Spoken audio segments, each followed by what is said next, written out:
Phone की घंटी की आवाज सुनकर मिथिला ने हाथ का काम छोड़कर चोगा कान से लगाया। मम्मा शब्द सुनते ही समझ गई कि भूमि का फोन है। वह कुछ प्यार से, कुछ खींच से बोली, हाँ बता, अब और क्या चाहिए? मम्मा पहले हालचाल तो पूछ लिया करो, इतनी दूर से फोन कर रही हूं। आपकी आवाज सुनने की इच्छा थी। आप घंटी की आवाज सुनते ही मेरे मन की बात समझ जाती है। कितनी अच्छी मम्मा हैं आप। अब मक्खनबाजी छोड़, मतलब की बात बता। मम्मा ललित के यहां से थोड़ी मूंगफली मंगवा लेना, कहकर भूमि ने फोन काट दिया। मिथिला ने अपने माथे पर हाथ मारा। सामने होती तो कान खींचकर एक चपत जरूर लगा देती। ये लड़की फ्लाइट पकड़ते पकड़ते भी फरमाइश खत्म नहीं करेगी। फरमाइश करते समय भूल जाती है कि माँ की उम्र क्या है। माँ तो बस अलादीन का चिराग है, जो चाहे मांग लो। भैया भाभी दोनों नौकरी करते हैं, कोई और बाजार दौड़ नहीं सकता। अकेली माँ कहाँ कहाँ दौड़े। गोकुल की गजक चाहिए, प्यारेलाल का सोन हलवा, सिकंदराबाद की रेवड़ी, जवे, कचरी, कूटू का आटा, मूंग की बढ़िया, पापड़, कटहल का अचार और अब मूंगफली भी। कभी कहती, मम्मा आप बाजरे की खिचड़ी बनाती हैं, गुड़ वाली। सुनकर उनकी आंखें भर आती। तू अभी तक स्वाद नहीं भूली? मम्मा जिस दिन स्वाद भूल जाऊंगी, अपनी मम्मा को और अपने देश को भूल जाऊंगी। ये यादें ही तो मेरा जीवन है। भूमि कहती, ठीक है ज्यादा भावुक न बन। अब आऊंगी तो बाजरा गुड़ भी साथ लेती आऊंगी, वहीं खिचड़ी बनाकर खिला दूंगी। और इस बार आधा किलोग्राम बाजरा भी मिथिला ने कूट छान कर पैक कर लिया है। कई बार रेवड़ी गजक खाते समय भूमि ख्यालों में सामने आ खड़ी होती। मम्मी सब कुछ अकेले अकेले ही खाओगी, मुझे नहीं खिलाओगी? हाँ हाँ क्यों नहीं, ले पहले तू खा ले। और हाथ में पकड़ी गजक हाथ में ही रह जाती। ख्यालों से बाहर निकलती तो खुद को अकेला पाती। झट भूमि को फोन मिलाती। भूमि तू हमेशा मेरी यादों में रहती है और तेरी याद में मैं। बहुत हो चुका बेटी, अब अपने देश लौटा। तेरी बूढ़ी माँ कब तक तेरे पास आती रहेगी? कहते कहते वह सुबह उठती। मम्मा आप जानती हैं कि मैं वहाँ नहीं आ सकती, फिर क्यों याद दिलाकर अपने साथ मुझे भी दुखी करती हो? अच्छा बाबा अब नहीं कहूंगी, ले कान पकड़ती हूँ, अब अपने आंसू पोंछ ले। मम्मा आपको मेरी आंखें दिखाई दी? बेटी के आंसू ही तो माँ की आंखों में आते हैं, तेरी आवाज सब कह देती है। मम्मा आंसू पोंछ लिए मैंने, लेकिन इस बार जब तुम आओगी तो जाने नहीं दूंगी, यहीं मेरे पास रहना, बहुत रह ली वहां। ठीक है, पर तेरे देश की सौगातें तुझे अब आपको तंग नहीं होना पड़ेगा। हम भारत से ऑनलाइन खरीदारी करेंगे, थोड़ा महंगा जरूर पड़ेगा पर कोई बात नहीं। आपकी बेटी कमा किसके लिए रही है? पता है मम्मा, यहाँ एक इंडियन रेस्तरां है करीब 150 किलोमीटर दूर। जिस दिन भारतीय खाना खाने का मन होता है वहीं चली जाती हूँ और वहीं एक भारतीय शॉप से महीने भर का सामान भी ले आती हूँ। बेटी की बातें सुनकर मिथिला की आंखें छलछला आईं। उन्हें लगा कि बिटिया भारतीय व्यंजनों के लिए कितना तरसती है। पिज्जा बर्गर की संस्कृति में उसे आलू और मूली का परांठा याद आता है। काश वह उसके पास रह पाती और रोज अपने हाथ से बना बना कर खिला पाती।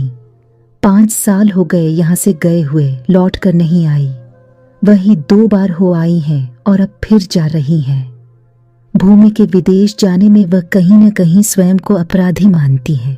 यदि भूमि के विवाह को लेकर वह इतनी जल्दबाजी न करती तो ही था कि मम्मा थोड़ा सोचने का वक्त दो। वह तब उबल पड़ी थी कि तू सोचती रहना, वक्त हाथ से निकल जाएगा। सोचते सोचते तेरे पापा चले गए, मैं भी चली जाऊंगी।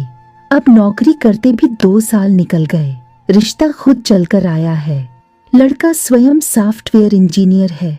तुम दोनों पढ़ाई में समान हो और परिवार भी ठीक ठाक है। अब और क्या चाहिए? उत्तर में माँ की इच्छा के आगे भूमि ने हथियार डाल दिए, क्योंकि वह हमेशा यही कहती थी कि तूने किसी को पसंद कर रखा हो तो बता, हम वही बात चलाते हैं। भूमि बार बार यही कहती कि मम्मा ऐसा कुछ भी नहीं है, आप जहाँ कहोगी चुपचाप शादी कर लूंगी। भूमि ने माँ की इच्छा को सिर आंखों पर रख जो दरवाजा दिखाया उसी में प्रवेश कर गई। लेकिन विवाह को अभी 2 महीने भी ठीक से नहीं गुजरे थे कि भूमि पर नौकरी छोड़कर घर बैठने का दबाव बनने लगा। और जब भूमि ने नौकरी छोड़ने से इनकार कर दिया तो उसका चारित्रिक हनन कर मानसिक रूप से उसे प्रताड़ित करना शुरू कर दिया गया। 6 महीने मुश्किल से निकल पाए। भूमि ने बहुत कोशिश की शादी को बचाए रखने की, पर नहीं बचा सकी। इसी बीच कंपनी की ओर से उसे 6 माह के लिए टोरंटो, कनाडा जाने का अवसर मिला।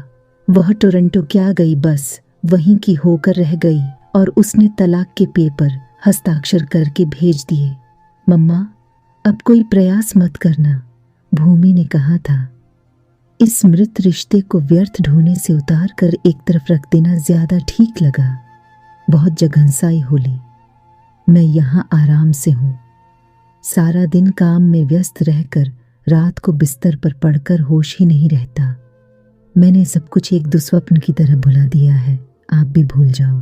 कुछ नहीं कह पाई बेटी से वह, क्योंकि उसकी मानसिक यंत्रणा की वह स्वयं गवाह रही थी। सोचा कि थोड़े दिन बाद घाव भर जाएंगे, फिर सब कुछ ठीक हो जाएगा। इसी उम्मीद को लेकर वह 2 बार भूमि के पास गई। प्यार से समझाया भी, सब मर्द एक से नहीं होते बेटी, अपनी पसंद का कोई यहीं देख ले। जीवन में एक साथी तो चाहिए ही, जिससे अपना सुख दुख बांटा जा सके। यहाँ विदेश में तू अकेली पड़ी है, मुझे हरदम तेरी चिंता लगी रहती है। मम्मा, अब मुझे इस रिश्ते से घृणा हो गई है। आप मुझसे इस बारे में कुछ न कहें। विचारों को झटक कर मिथिला ने घड़ी की ओर देखा। 6 बजने वाले हैं। कल की फ्लाइट है। पैकिंग थोड़ी देर बाद कर लेगी। घर को बाहर से ताला लगा और झट रिक्शा पकड़कर ललित की दुकान से 1 किलो मूंगफली की गजक, गुड़धानी और गोलगप्पे का मसाला भी पैक करा लाई। बहू और विनय के आने में अभी 1 घंटा बाकी है। तब तक रसोई में जा सब्जी काट कर और आटा गूंद कर रख दिया। थकान होने लगी। मन हुआ पहले 1 कप चाय बनाकर पी लें। फिर ध्यान आया कि विनय और बहू ये सामान देखेंगे तो हंसेंगे। पहले उस सामान को बैग में सबसे नीचे रख लें। बहू बेटे खा पीकर सो गए। उनकी आंखों से नींद कोसों दूर थी।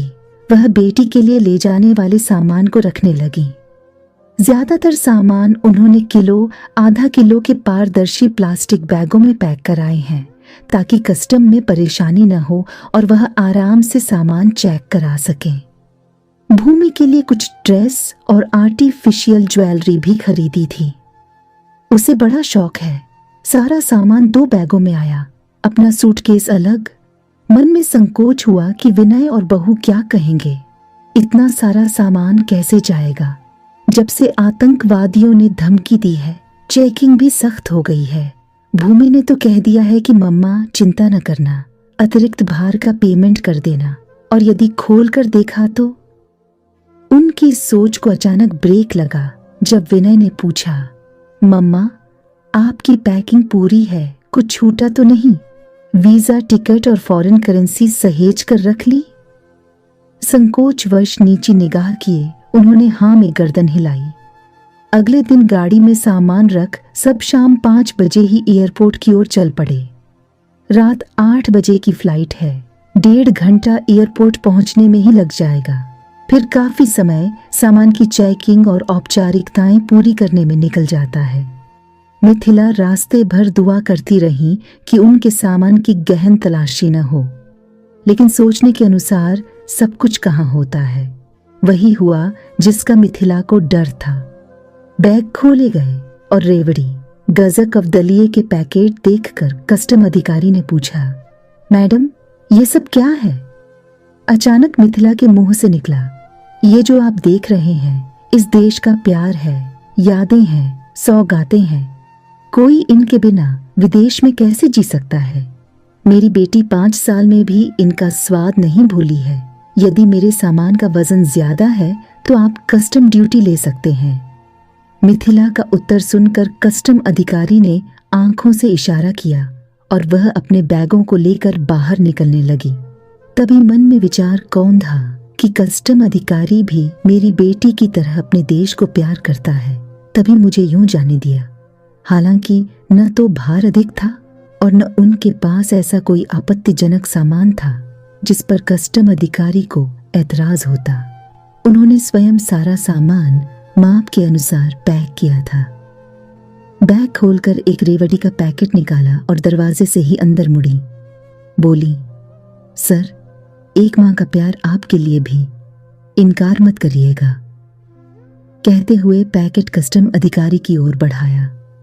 थैंक यू मैडम, कहकर अधिकारी ने पैकेट पकड़ा, आंखों से लगाया और चूम लिया। मिथिला मुस्कुरा पड़ी।